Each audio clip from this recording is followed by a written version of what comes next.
Obrigado por aqueles que me antecederam.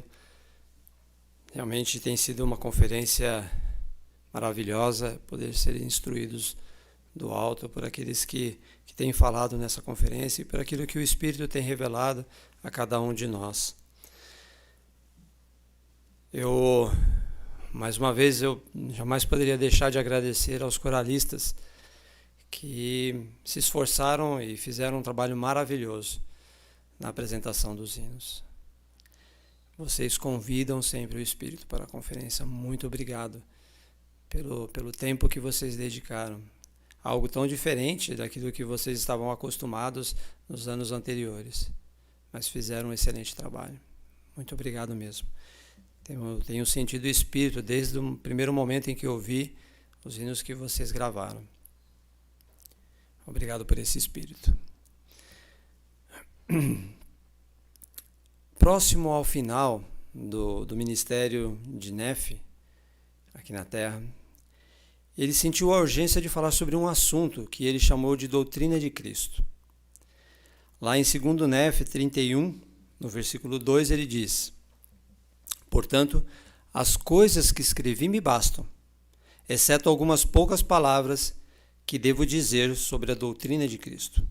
Portanto, vos falarei claramente, de acordo com a clareza de meu profetizar.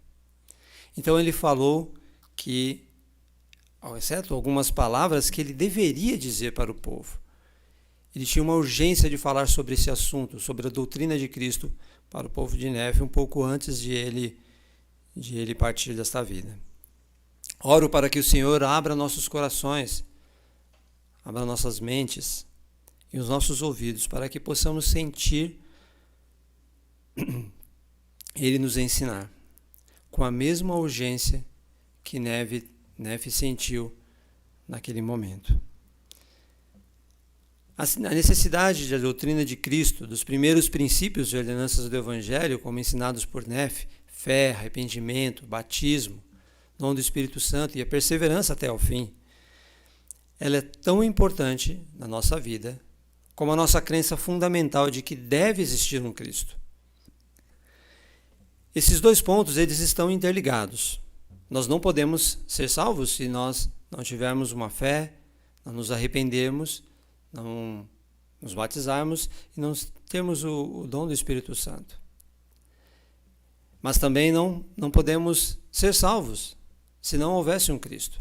Então, existe a necessidade de haver um Cristo. As pessoas que o Salvador conviveu aqui na Terra, entre os judeus, elas não eram anticristo. Os judeus esperavam por um Messias, acreditavam em um Messias, mas eles eram anti-Jesus. Eles não reconheciam Jesus como Cristo. Por isso o crucificaram.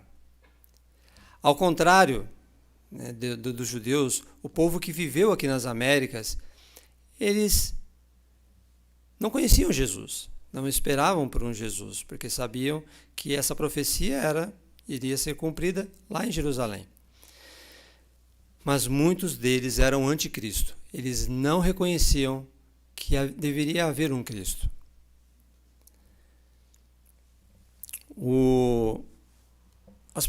Muitas pessoas de hoje em dia, elas agem da mesma forma que os povos antigos da América. Eles não querem reconhecer que deve haver um Cristo. Muitos deles se colocam como pós-cristãos. Eles reconhecem até que existiu um homem que fez muito pelas pessoas, saiu fazendo bem, mas nada além disso.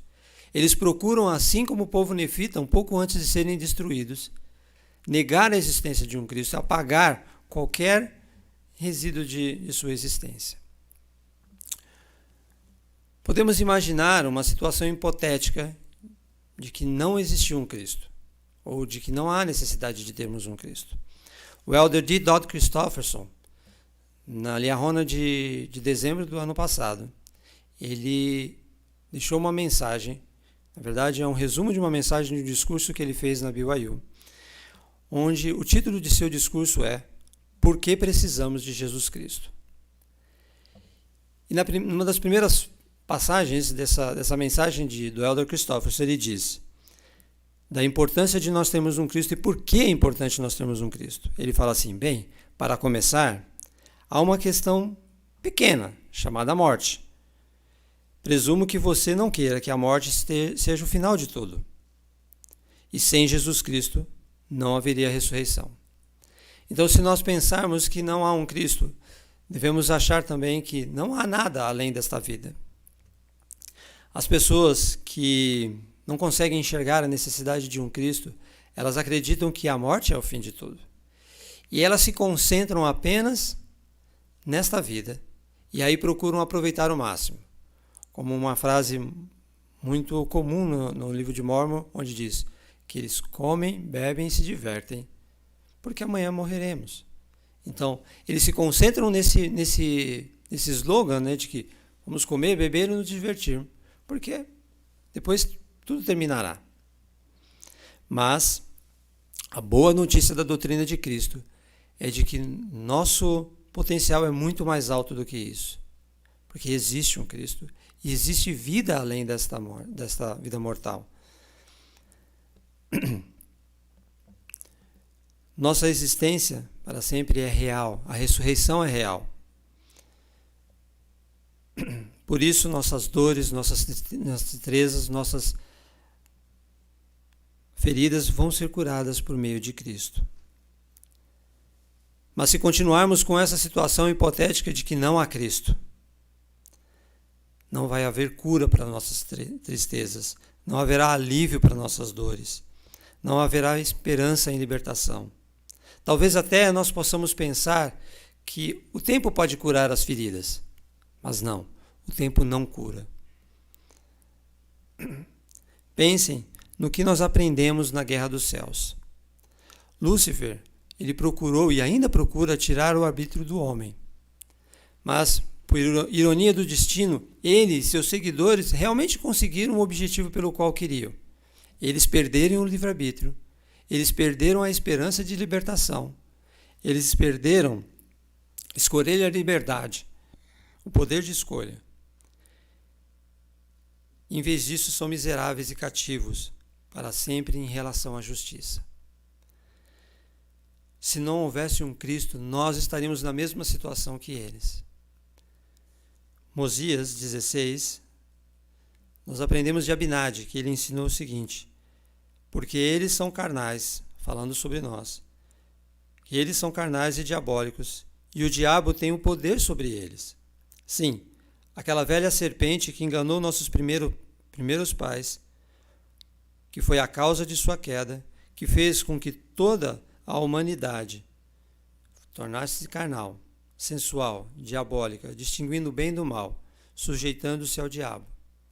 Assim, toda a humanidade estava perdida, e eis que estaria para sempre perdida, se Deus não houvesse redimido seu povo do estado de perdição e queda.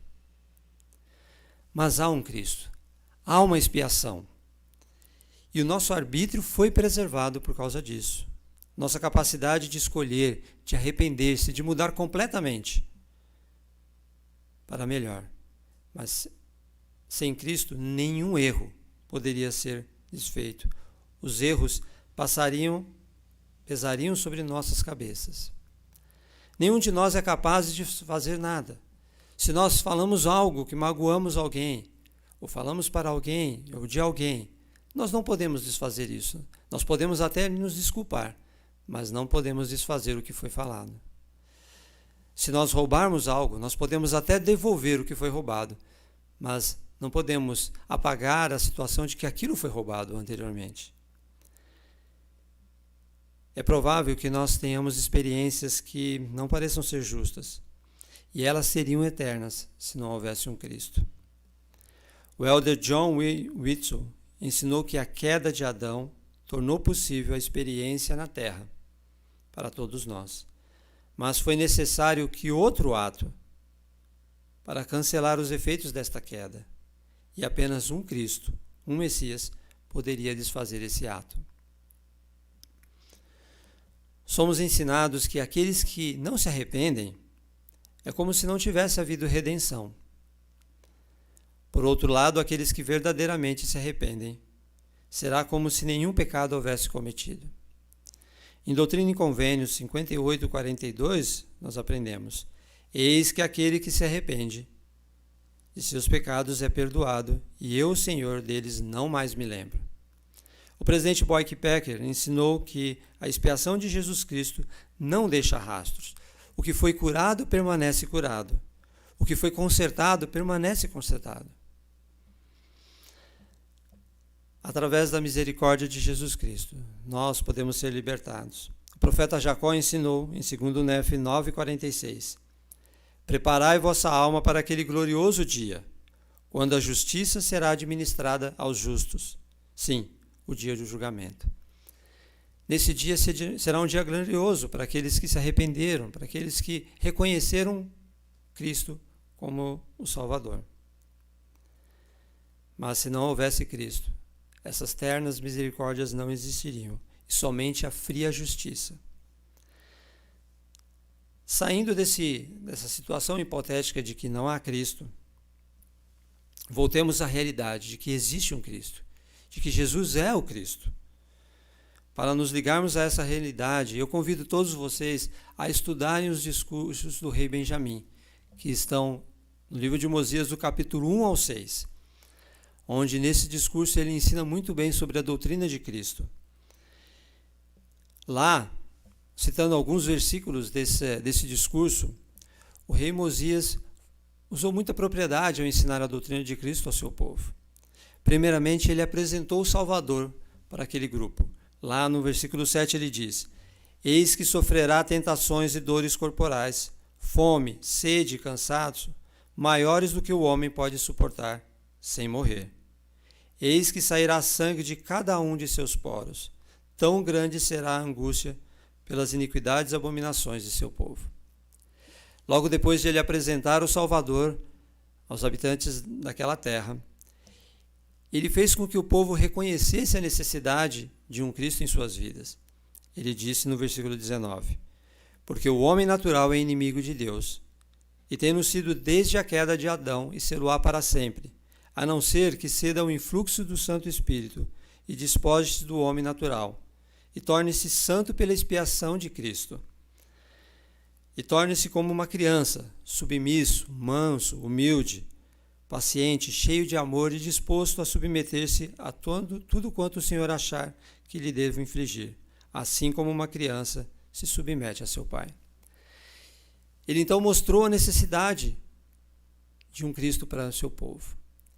E eles reconheceram isso. No capítulo 4, versículo 2, fala sobre a reação do povo. Eles disseram: e viram e haviam visto a si mesmo em seu estado carnal, menos ainda que o pó da terra.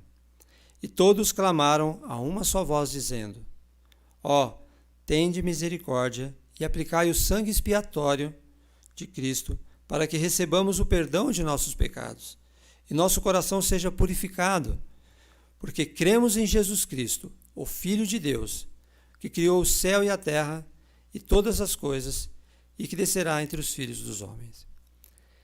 Esse povo reconheceu, devido à sua humildade, de que era necessário haver um Cristo, e foram santificados e purificados, não tendo mais o desejo de praticar o mal.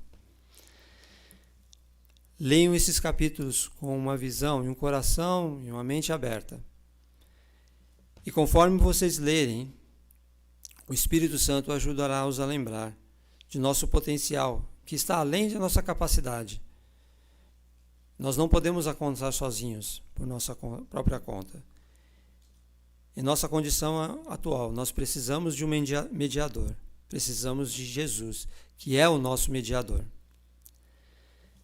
Essa necessidade de um mediador, principalmente de reconhecermos de que é necessário que tenhamos um mediador e entendermos a doutrina de Cristo, é o início da fé em Jesus Cristo que nos leva a essa crença. Mas é necessário que sejamos humildes para reconhecermos essa necessidade. A nossa humildade, aliada à nossa fé, ela exponencia a nossa fé ao ponto de acreditarmos. A necessidade de ajuda de um Salvador nos torna humildes, que é um precursor e ampliador de nossa fé. Somos convidados a viver continuamente humildes enquanto buscamos aumentar a nossa compreensão da doutrina de Cristo. Lembramos de duas coisas ensinadas por Alma nesse processo. No capítulo 32, no versículo 27 e 28, Alma disse: Mas eis que se despertardes e exercitardes as vossas faculdades, pondo à prova as minhas palavras, e exercitardes uma partícula de fé. Sim, mesmo que não tenhais mais que o desejo de acreditar, deixai que esse desejo opere em vós, até acreditardes de tal forma que possais dar lugar a uma porção de minhas palavras. Comparemos a palavra a uma semente. Ora, se derdes lugar em vosso coração para que uma semente seja plantada, eis que, se for uma semente verdadeira, ou seja, uma boa semente, se não a lançardes fora por vossa incredulidade, resistindo ao Espírito do Senhor, eis que ela começará a inchar em vosso peito. E quando tiverdes essa sensação de crescimento, começareis a dizer a vós mesmos: deve ser uma boa semente.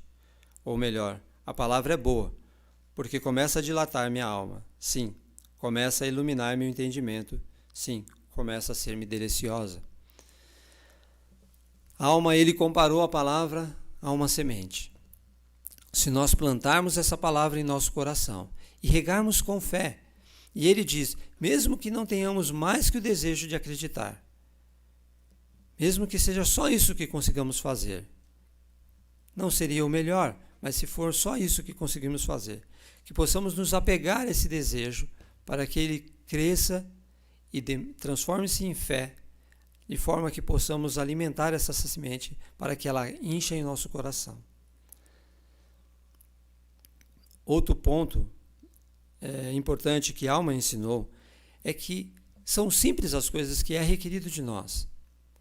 Como o presidente Leandro Pereira ensinou sobre Naamã, ele achava que seria algo grandioso que seria requerido dele para que pudesse ser curado, mas foi algo simples.